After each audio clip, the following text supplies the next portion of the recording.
ಕರ್ನಾಟಕ ಯೋಜನೆಯ ಸಾಮಾಜಿಕ ಪರಿಶೋಧನಾ ಶಾಲಾ ಸುದ್ದಿಗೆ ಆಗಮಿಸಿದ ಸರ್ವರಿಗೂ ನಮಸ್ಕಾರಗಳು. ಸಮಗ್ರ ಶಿಕ್ಷಣ ಕರ್ನಾಟಕ ಯೋಜನೆ ಶಾಲಾ ಹಂತದ ಸಾಮಾಜಿಕ ಪರಿಶೋಧನಾ ವರದಿ 2025-26ನೇ ಸಾಲು. ಈ ವರದಿಯನ್ನ ನಾವು ಮತ್ತು ನಮ್ಮ ತಂಡದವರು ಕಳೆದ 2 ದಿನಗಳಿಂದ 2023-24ನೇ ಸಾಲಿನ ಆರ್ಥಿಕ ವರ್ಷಕ್ಕೆ ಸಂಬಂಧಿಸಿದಂತಹ ಕ್ಯಾಶ್ ಬುಕ್ ಆಗಿರ್ಬೋದು, ದಾಖಲಾತಿಗಳಾಗಿರ್ಬೋದು, ಅದೇ ರೀತಿಯಾಗಿ ವಿದ್ಯಾರ್ಥಿಗಳ ಸಂದರ್ಶನ, ಶಿಕ್ಷಕರಾಗಿರ್ಬೋದು, ಪಾಲಕ ಪೋಷಕರಾಗಿರ್ಬೋದು, ಸಮುದಾಯದವರ ಸಂದರ್ಶನ ನಡೆಸಿ ಈ ವರದಿಯನ್ನ ಕ್ರೋಢೀಕರಿಸಿದ್ದೇವೆ. ಈ ವರದಿಯನ್ನ ತಮ್ಮ ಮುಂದೆ ಮಂಡನೆ ಮಾಡ್ತಾ ಇದ್ದೇವೆ. 2023-24ನೇ ಸಾಲಿನಲ್ಲಿ ಜಾತಿವಾರಿ ವಿದ್ಯಾರ್ಥಿಗಳ ಸಂಖ್ಯೆ ನೋಡಿದಾಗ ಅಂಗನವಾಡಿಯಲ್ಲಿ 14 ಮಕ್ಕಳಿದ್ರು. 1ನೇ ತರಗತಿಯಿಂದ 7ನೇ ತರಗತಿವರೆಗೆ ಪರಿಶಿಷ್ಟ ಜಾತಿ 5, ಪರಿಶಿಷ್ಟ ಪಂಗಡ ಇಲ್ಲ, ಒಟ್ಟು 49 ವಿದ್ಯಾರ್ಥಿಗಳಿದ್ರು. ಅದೇ ರೀತಿಯಾಗಿ ಸಾಮಾಜಿಕ ಪರಿಶೋಧನೆ ವೇಳೆಯಲ್ಲಿ ಭೇಟಿ ಮಾಡಿದ 2ನೇ ದಿನದ ಮಕ್ಕಳ ಹಾಜರಾತಿಯನ್ನು ಪರಿಗಣಿಸಿದಾಗ ಅಂಗನವಾಡಿಯಲ್ಲಿ ದಾಖಲಾತಿ ಹತ್ತಿದೆ. ನಾವು ಭೇಟಿ ಮಾಡಿದ 2ನೇ ದಿನದಂದು 8 ಮಕ್ಕಳು ಹಾಜರಿರುತ್ತಾರೆ. 1ನೇ ತರಗತಿಯಿಂದ 7ನೇ ತರಗತಿವರೆಗೆ ದಾಖಲಾತಿ 42 ಇದೆ.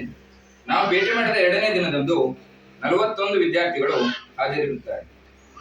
ಶಾಲೆಗೆ ಅನುದಾನದ ಬಿಡುಗಡೆಯಾದಂತ ವಿವರವನ್ನು ನೋಡೋದಾದ್ರೆ, ಪ್ರಾರಂಭಿಕ ಶುಲ್ಕ 1/4/2023ಕ್ಕೆ 6,907 ರೂಪಾಯಿ, ಶಾಲಾ ಅನುದಾನ 37,500, ವಿಶೇಷ ಚೇತನ ಮಕ್ಕಳಿಗೆ ಬಿಡುಗಡೆಯಾದಂತಹ ಅನುದಾನ 5,500, ಬ್ಯಾಂಕ್ನಿಂದ ಬಂದಂತಹ ಬಡ್ಡಿ 212, ಶೂ ಮತ್ತು ಸಾಕ್ಸ್ ಅನುದಾನ 12,995, ಇತರೆ ಅನುದಾನ ಅಂದರೆ ಶೌಚಾಲಯ ಮತ್ತು ಕುಡಿಯ ನೀರಿಗೆ ಜಮಾದದ್ದು 10,511, ಒಟ್ಟು ಅನುದಾನ ಜಮಾದದ್ದು 73,625.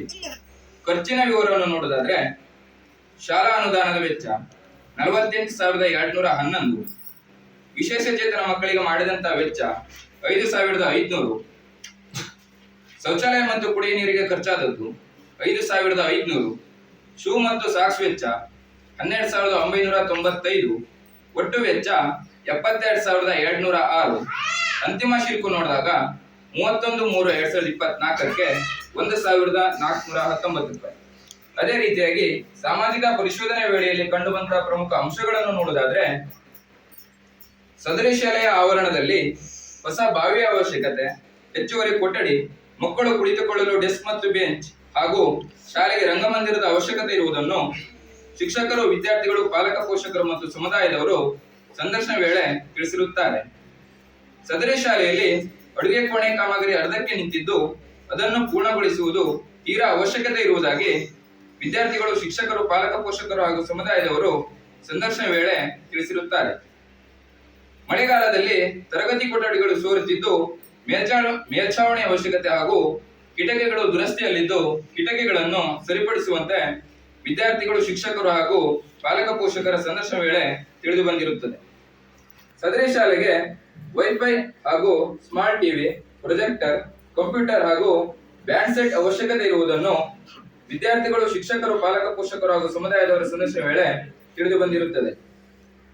ಶಾಲೆಯ ತರಗತಿ ಕೊಠಡಿಗಳಿಗೆ ಸುಣ್ಣ ಬಣ್ಣದ ಅವಶ್ಯಕತೆ ಹಾಗೂ ಶುದ್ಧ ಕುಡಿಯ ನೀರನ್ನು ಒದಗಿಸಲು ಫಿಲ್ಟರ್ ಅವಶ್ಯಕತೆ ಇರುವುದನ್ನು ಸಂದರ್ಶನ ವೇಳೆ ತಿಳಿಸಿರುತ್ತಾರೆ.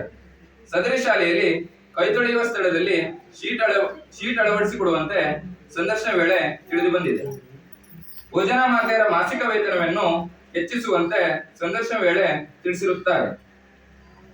ಅಂಗನವಾಡಿಗೆ ಕಾಂಪೌಂಡ್ ವ್ಯವಸ್ಥೆ ಹಾಗೂ ವರಾಂಡಕ್ಕೆ ಗ್ರಿಲ್ಸ್ ಮತ್ತು ನೆಲಕ್ಕೆ ಟೈಲ್ಸ್ ವ್ಯವಸ್ಥೆ ಅವಶ್ಯಕತೆ ಇರುವುದಾಗಿ ಅಂಗನವಾಡಿ ಕಾರ್ಯಕರ್ತೆಯರು ಸಂದರ್ಶನ ವೇಳೆ ತಿಳಿಸಿರುತ್ತಾರೆ. ವಿದ್ಯಾರ್ಥಿಗಳಲ್ಲಿ ಶಿಸ್ತು ಮತ್ತು ಸಮಯ ಪಾಲನೆ, ಗುರು ಹಿರಿಯರನ್ನು ಗೌರವಿಸುವ ಗುಣ ಬೆಳೆಸಬೇಕು ಎಂದು ಸಮುದಾಯದವರ ಸಂದರ್ಶನ ವೇಳೆ ತಿಳಿದು ಬಂದಿದೆ. ಸಾಮಾಜಿಕ ಪರಿಶೋಧನೆ ವೇಳೆಯಲ್ಲಿ ಕಂಡುಬಂದಂತಹ ಪ್ರಮುಖ ನ್ಯೂನತೆಗಳನ್ನು ನೋಡಿದಾದ್ರೆ, ಸದರಿ ಶಾಲೆಯಲ್ಲಿನ ಒಟ್ಟು 4 ಮಕ್ಕಳು ಕಲಿಕೆಯಲ್ಲಿ ಹಿಂದುಳಿದಿದ್ದಾರೆ. ಅಡುಗೆ ಕೋಣೆ ಒಳಗಡೆ ದೈನಂದಿನ ಮಕ್ಕಳ ದಾಖಲಾತಿ, ಹಾಜರಾತಿ ಮತ್ತು ಊಟ ಮಾಡುತ್ತಿರುವ ಮಕ್ಕಳ ಸಂಖ್ಯೆಯನ್ನು ನಮೂದಿಸುತ್ತಿಲ್ಲ. ಅಡುಗೆ ಕೋಣೆಯಲ್ಲಿನ ಅಗ್ನಿನಂದಕವನ್ನು ಈಗಾಗಲೇ ಸೆಪ್ಟೆಂಬರ್ ಮಾಹೆಯಲ್ಲಿ ರಿಫಿಲ್ ಮಾಡಬೇಕಿದ್ದು ಈವರೆಗೂ ರಿಫಿಲ್ ಆಗಿರುವುದಿಲ್ಲ.